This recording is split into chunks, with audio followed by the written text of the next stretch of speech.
On Wednesday mornings, Daniel and his mother would go to the market. But one Wednesday, Daniel's mother bought him something special. It was a big bar of soap. She said to him, "You must live away from me for a long time. Remember to use the soap to keep clean.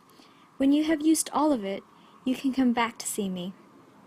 So Daniel went away to the woods. He spent a long time there.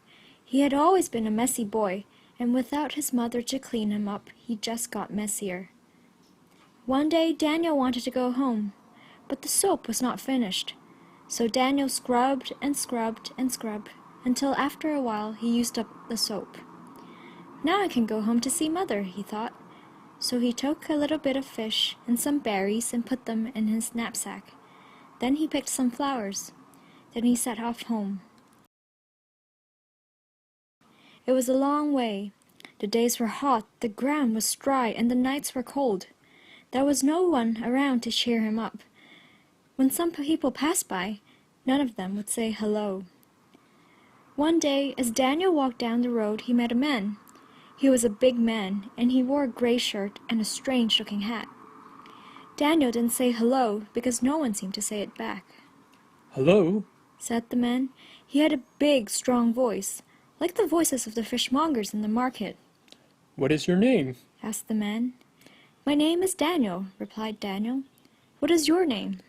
"My name is Peter. Where are you going? Why are you walking alone?"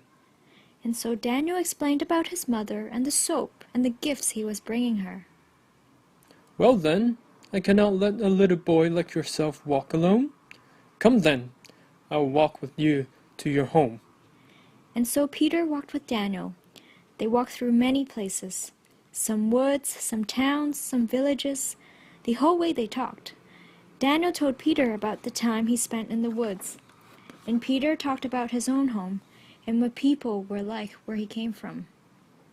Daniel taught Peter how to prepare fish, and Peter taught Daniel how to stand straight and march. One day, Daniel couldn't help but ask, "What is that stick you carry on your shoulder?" "This," said Peter. "I use it to get rid of bad people." That night, Daniel didn't sleep well. He kept thinking, "What kind of bad people? How bad are they? What happens if Peter is bad?" The next morning, Daniel woke up to find that Peter was gone. Daniel shouted his name 3 times, but no one answered.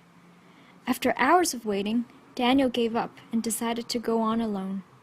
Out of the corner of his eye, he thought he saw a man dangling from a tree, a man wearing a strange-looking hat. He didn't dare look again.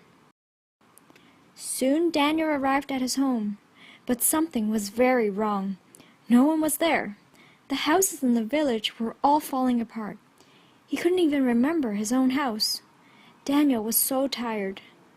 "Mother, I'm home," he said. He placed the flowers and the fish and the berries at the village square. Then he fell asleep, waiting for his mother to come home.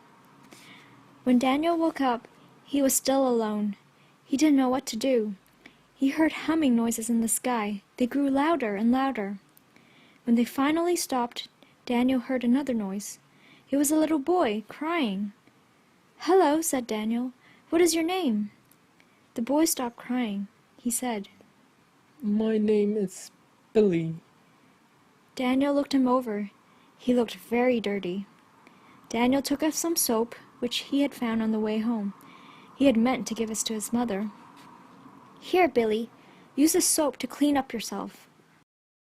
Let's go home."